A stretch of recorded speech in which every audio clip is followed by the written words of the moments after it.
जिंदगी में तकलीफ, ट्रॉमा और नाइंसाफ़ी ये सब हकीकतें हैं। बहुत से लोग इनसे गुजरते हैं। लेकिन मसला तब शुरू होता है जब ये दर्द, ये तकलीफ किसी की पहचान बन जाए, एक मुस्तकिल आदत बन जाए। तो चलें आज इस जहनियत को ज़रा गहराई से समझते हैं और इसकी हर परत को खोलकर देखते हैं। और यही वो लाइन है जहां से सारी कहानी शुरू होती है। ये एक जुमला है जो हकीकी तकलीफ और एक दायमी विक्टिम जहनियत के बीच एक वाज़े लकीर खींच देता है। जब कोई शख्स अपने दर्द को अपनी शख्सियत का हिस्सा बना लेता है ना, तो असल मसाइल वहीं से जन्म लेना शुरू कर देते हैं। तो ये विक्टिम माइंडसेट आखिर है क्या चीज़? सीधे लफ्ज़ों में ये एक ऐसी ज़हनी कैफियत है जिसमें इंसान खुद को हर हाल में मजलूम, बेबस और हमेशा हक पर समझता है, भले ही हकीकत बिल्कुल उलट हो।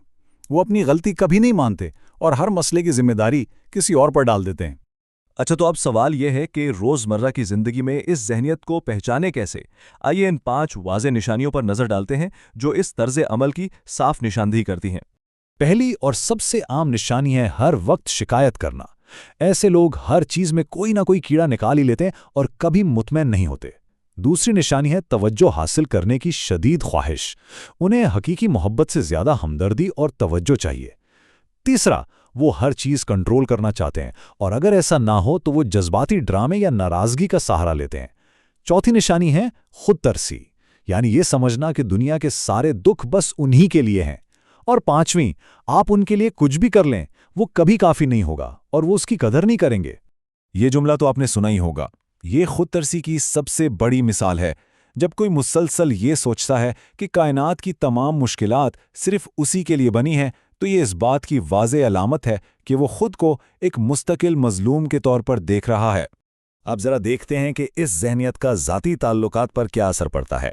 ये एक ऐसा तबाहकुन चक्कर है जो आहिस्ता आहिस्ता किसी भी सेहतमंद रिश्ते की बुनियादों को बिल्कुल खोखला कर देता है।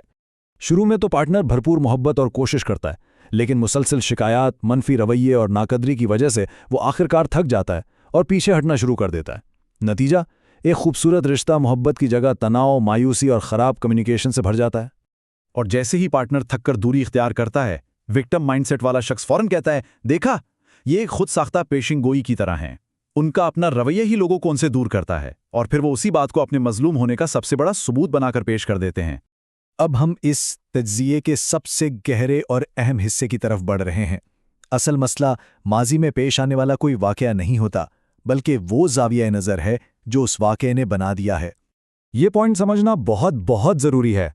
असल मसला वो तकलीफ़ नहीं जो माजी में हुई, बल्कि मसला है हर नए रिश्ते और हर नई सूरत हाल को उसी पुराने दर्द की ऐनक से देखना। ये बिगड़ा हुआ नज़रिया हाल और मुस्तकबिल दोनों को जहरीला बना देता है। और जब कोई इस दर्द की ऐनक से दुनिया को देखता है तो फिर क्या होता है? वो किसी पर भरोसा नहीं कर पाता। उसे हर किसी के अमल में कोई ना कोई साजिश या धोखा नजर आता है और इसी अदम तहफ़्फ़ुज़ की वजह से उसे हर रिश्ते को काबू में रखने की शदीद ज़रूरत महसूस होने लगती है। अच्छा, तो ये जहनियत बनती कैसे है? कौन लोग इसका ज़्यादा शिकार होते हैं? ये जानना ज़रूरी है कि ये सिर्फ औरतों तक महदूद नहीं, मर्द और औरत दोनों इसका शिकार हो सकते हैं। चलें इसकी कुछ आम वजूहात पर नज़र डालते हैं। इसकी जड़ें अक्सर काफ़ी गहरी होती हैं, जैसे कि बचपन में पेश आने वाले सदमात, माजी के जहरीले रिश्ते, शदीद कम खुद एतमादी और गहरा जज्बाती अदम तहफ़्फ़ुज़। ये सारे अवामिल मिलकर उस जहनियत को बनाने में बड़ा किरदार अदा करते हैं। अच्छा, इतनी सारी बात तो हो गई मसले को समझने की। अब आते हैं अमली हल की तरफ कि अगर ऐसे किसी शख्स का सामना हो तो क्या हिकमत अमली अपनाई जाए।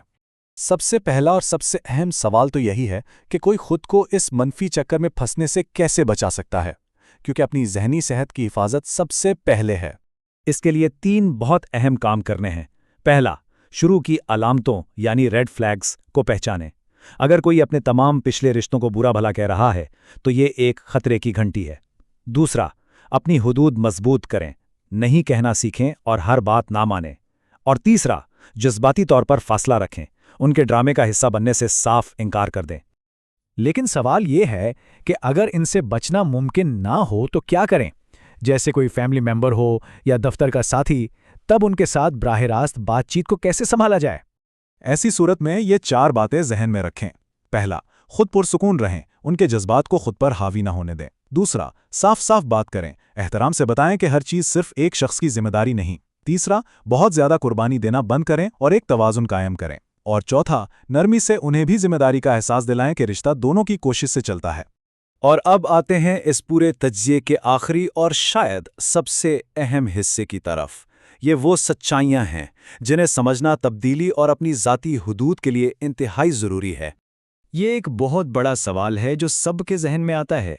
क्या ऐसे लोग वाकई बदल सकते हैं? तो इसका जवाब इतना सीधा नहीं है। देखें, जवाब हाँ भी है और ना भी। हाँ, लेकिन सिर्फ कुछ शर्तों के साथ। तब्दीली तभी मुमकिन है जब वो खुद बदलना चाहें, अपनी गलतियां मानने को तैयार हों और मदद लेने जैसे कि थेरेपी के लिए रजामंद हों। अगर ये शर्तें पूरी नहीं होती तो हकीकत यही है कि कोई और उन्हें नहीं बदल सकता। आखिर में बस ये दो बुनियादी सच्चाइयां समझ लें। ऐसे लोग अक्सर मोहब्बत की तलाश में नहीं होते, बल्कि अपनी ज़ात की तौसीक या वैलिडेशन चाहते हैं। इनका मकसद एक सेहतमंद रिश्ता बनाना नहीं होता, बल्कि अपने अदम तहफ़्फ़ुज़ की वजह से रिश्ते को कंट्रोल करना होता है। और सबसे अहम बात जो हमेशा याद रखनी है, हमदर्दी करना अच्छी बात है, मदद की पेशकश भी की जा सकती है, लेकिन कोई भी किसी दूसरे की जिंदगी, उसकी कहानी या उसके माजी को ठीक करने का जिम्मेदार नहीं है। यह जिम्मेदारी हर इंसान की अपनी होती है।